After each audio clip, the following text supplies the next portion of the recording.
Welcome back everyone to Formula 1 2021 and welcome to your race review here in Portimao for the 2021 Portuguese Grand Prix. So far in 2021, two stellar races has left Max Verstappen just 1 point off the championship leader Lewis Hamilton. Could Red Bull make it 2 wins in a row? Could Valtteri Bottas claim his first for the season? Or could Lewis Hamilton extend his championship lead at the top of the table? As always, if you are new, feel free to subscribe, like if you enjoy, leave your thoughts in the comment section down below. But just before we jump into your race result and spoilers, let's take a look at your grid for today's race. Claiming his first pole position of the season, Valtteri Bottas led a Mercedes 1-2 on today's grid, but Red Bull were close behind, Verstappen third, Sergio Perez P4. All of the top forwards start on the mediums, with Charles Leclerc the only other driver inside the top 10 to start on that tyre. Sainz P5, Ocon a great drive from both of those in P6. Norris, Leclerc and Gasly were 7th, 8th and 9th, and for the first time since Britain in the middle of the 2020 season, Sebastian Vettel made it into the top 10 in Q3. Your bottom half started with some stellar drives. George Russell, P11 for Williams, and Antonio Giovinazzi, P12 for Alfa Romeo. What could those two do? Could they score their team's first point in the race today? Alonso was 13th with his new buddy Yuki Tsunoda in P14. Raikkonen was 15th, but a disappointing day for Daniel Ricciardo and Lance Stroll. What impact could they have during today's race? Latifi 18th, and the two Haas cars rounded out your grid in 19th and 20th.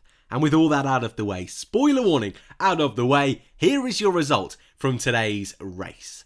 It was a second victory in 2021, a 97th in his Formula 1 career. Lewis Hamilton made it look easy, 25 points on the day, but it was not a Mercedes 1-2, with Max Verstappen once again claiming that second place, meaning the top two for each race so far this year has been Hamilton and Verstappen.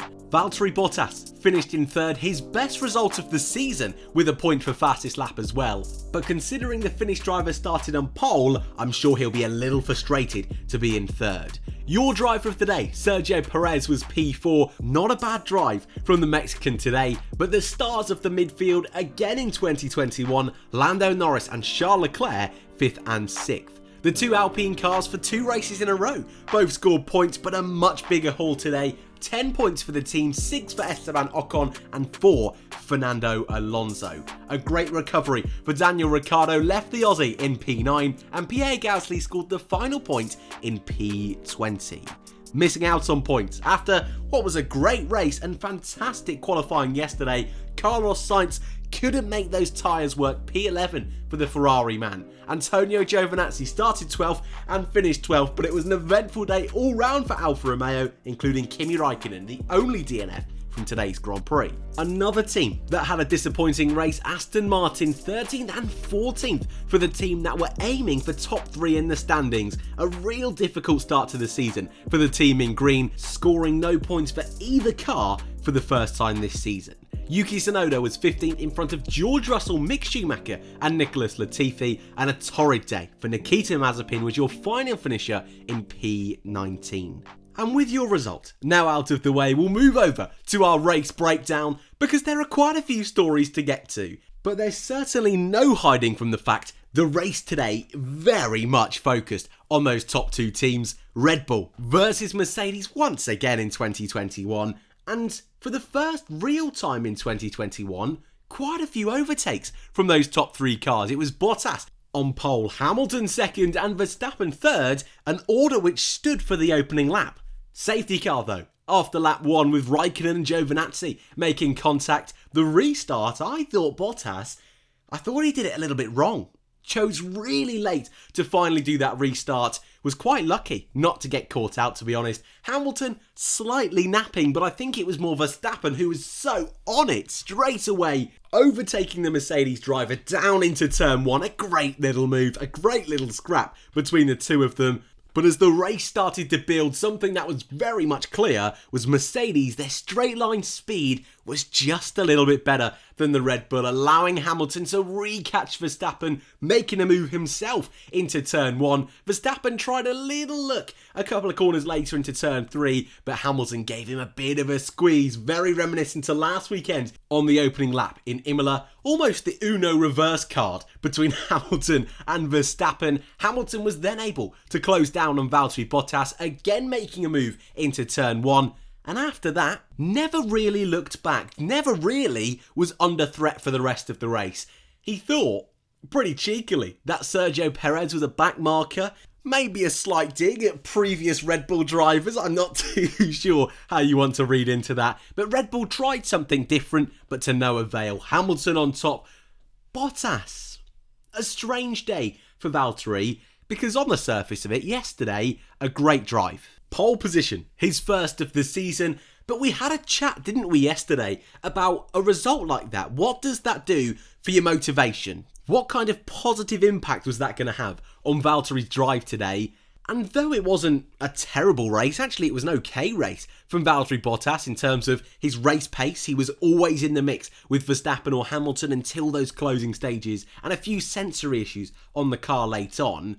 But pole position to third, I think he'll be annoyed at himself. I think he'll be a little bit frustrated with how today panned out, because really, apart from soaring off into the distance in the early stages, there's not a lot more he could have done. Hamilton was following him in the DRS. Hamilton made a great move into turn 1. I was wincing a little bit, thinking there was going to be contact, but they weren't. They kept it clean. Still 1-2.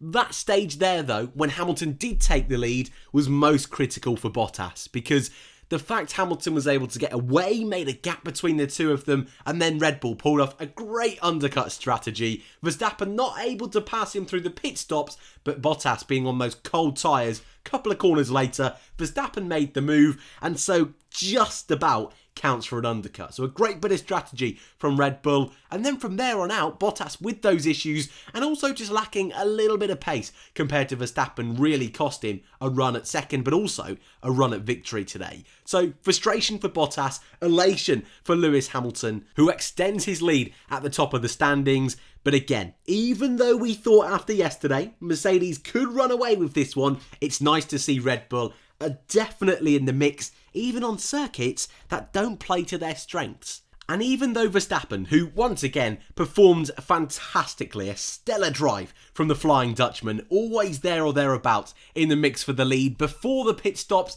the race kind of opened up a little bit, an anticlimax. We never quite got that big crescendo we were hoping for at the end of the race. I actually think the biggest story today with Red Bull is Sergio Perez, your official winner of the Driver of the Day award. However, if you want a bit of a laugh, a bit of a fun read, please look up the Driver of the Day today, because it's all a little bit dodgy, shall we say. So I'll leave that one there. But not a bad drive from Sergio. Not my Driver of the Day personally. Red Bull tried something brave with his strategy, made him go super long, led the Grand Prix for about 10 laps. But if it wasn't for those difficult opening laps, getting passed by Carlos Sainz on the initial first lap, getting passed by Lando Norris on the restart, which in all fairness to Sergio, Lando did go over the track limits, and Red Bull have a real case for being a bit frustrated with the stewards there, but eventually Checo did get past Lando. Not fully sure it was intentional or not. Lando didn't seem to defend very hard, so it wouldn't surprise me if he was letting Sergio through. And in the race notes from the FIA, there's no mention of Lando having to let Sergio through. So maybe we'll find out from McLaren over the next couple of days if that was a decision they made or not, because Lando really didn't challenge that very hard at all. But anyway, Checo, 4th place, is exactly what he needed today. I said it earlier in the preview, he just needs a clean weekend. He just needs a race where he scores big, isn't a million miles away from the top 3.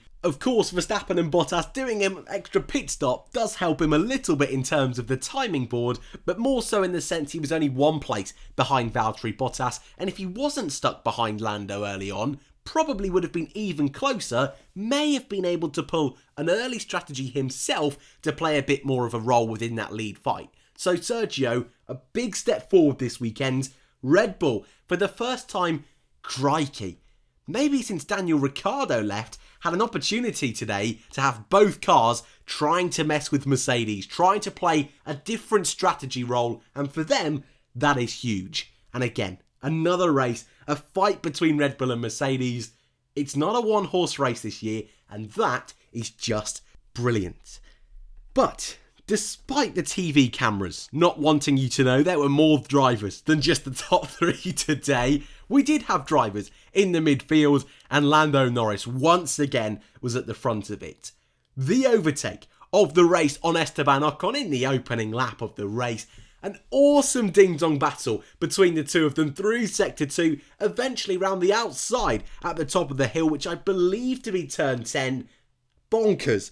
Absolutely bonkers from Lando Norris. An audacious move. It paid off. And just once again, this season, he's got a great opportunity to become this team leader at McLaren. But there's no doubt Daniel Ricciardo is a world-class driver. And whilst Ricciardo is struggling to get the grips with this McLaren car, though on a side note did a great job today, this is a perfect opportunity to assert that dominance. And crikey, is he doing it well at the moment. So consistent in that midfield. Has finished in the top 5 in every race so far this season. Yes, there's only been 3, but in a season where the midfield once again is just so ridiculously competitive, so close, Nozza is doing a great job. And for Danny Rick, 16th, a McLaren shouldn't be 16th in qualifying. But today, did a really good job. 9th place at the checkered flag, a couple of points to add to his tally. And when you think, it's similar to a couple of years ago, when you think that if this is Daniel Ricciardo, who is struggling to get used to a car, and is still 7th in the driver's standings, what is he going to be like when he gets comfortable in this car? And McLaren, who already have had a great start to the year, have already picked up a podium, I think will get a couple more by the end of the year. Ricciardo fans, I wouldn't worry. Again, a great drive today, but this is also something we saw at Renault. It took a little bit of time for Danny Rick to get on the level of Nico Hülkenberg, so give him a little bit of time, likewise with all of the drivers in new teams. But McLaren, another great day for them today. And Ferrari, Leclerc, similar sentiment to Lando Norris really. I've put both of them in a similar bracket all year long because both of them have been so consistent. The only difference today with Charles Leclerc is he started 8th. He started on the medium tyres, a different strategy that really worked out well for him. So a great drive from Charles. But for Carlos Sainz, how strange that he's out of the points. Because for so long today, not only was he in the points, he was up to 4th on the opening lap, dropped down a couple of places on the restart, but once he made that pit stop, going onto the medium tyres, they just didn't work. And I don't want to say it's a Ferrari blunder either, because it was just the car was not comfortable on those tyres. We saw Charles Leclerc ditch them really early on, went onto the hard tyres that did work well. And in hindsight, Sainz should have done the same. But once again, Ferrari, their pace is genuine, their pace is good, and actually, though he's come away with no points, Sainz is settling in really well at the start of his Ferrari career. And I suppose, whilst we're on the topic of Spaniards, a great drive for Fernando Alonso. 8th place for him, 7th place for Esteban Ocon. Both of them really good today. Both of them in contention for my driver of the day, because for Esteban Ocon, this race really felt like a race he was under control of. Fighting in that midfield, had a great little strategy. I mentioned it earlier, a perfect fight with Lando Norris on race 1. Also had a fight with Charles Leclerc a little bit later in the race as well. And for me, it really felt like we've refound this Esteban from a few years ago when he was racing at Force India. We didn't see it too much last year. He was at the lower half of the top 10, most of the time outside of the top 10. So it's great to see that bit of confidence building in him over the start of this season. And also with these new upgrades, the Alpine car really looks quick. For Fernando Alonso, a quiet first half, but certainly not a quiet second half. Fernando was just a driver unleashed, overtaking everyone he came across, moving from outside the points all the way up to 8th place. wasn't able to catch his teammate, but a great battle with Daniel Ricciardo, a good fight with Carlos Sainz as well. It's nice to see Fernando still got it. And after a scruffy weekend in Imola, a big bounce back to form today, and Alpine, though in the constructor standings, we'll see in a moment's time, they're a little way off Ferrari and quite a way off McLaren. I've got a good feeling their package as it is now is good enough to start challenging those two teams once they fully understood these upgrades. A team that will be frustrated and disappointed with this weekend compared to how they started this year is AlphaTauri. 1 point today for Pierre Gasly, who had an okay weekend, 9th to 10th at a track which doesn't really suit their car. And that's a theme, I think, for a lot of these teams that we won't truly understand until around race number 5. When we've gone past Spain, we've raced through Monaco, and we can work out which cars are performing well at which circuits, and then have a better idea of what the pecking order is and which cars are more track specific than others. And I think AlphaTauri have kind of fell into that trap this weekend, where this layout just doesn't really suit their car. So for Gasly, scoring a point ain't too bad in this midfield again, which is going to be so close this year. And for Yuki Tsunoda, this fiery young driver that we all love so much, 15th place, though it's not great, though it's quite far off points, and though he did get shouted at for a few track limit incursions in the opening stages, for this part of his career, he wants to be finishing races. He wants to be staying out of trouble, learning Formula 1, and being able to race the likes of the two Aston Martins, the Alfa Romeos, George Russell at one stage of the race as well, isn't too bad.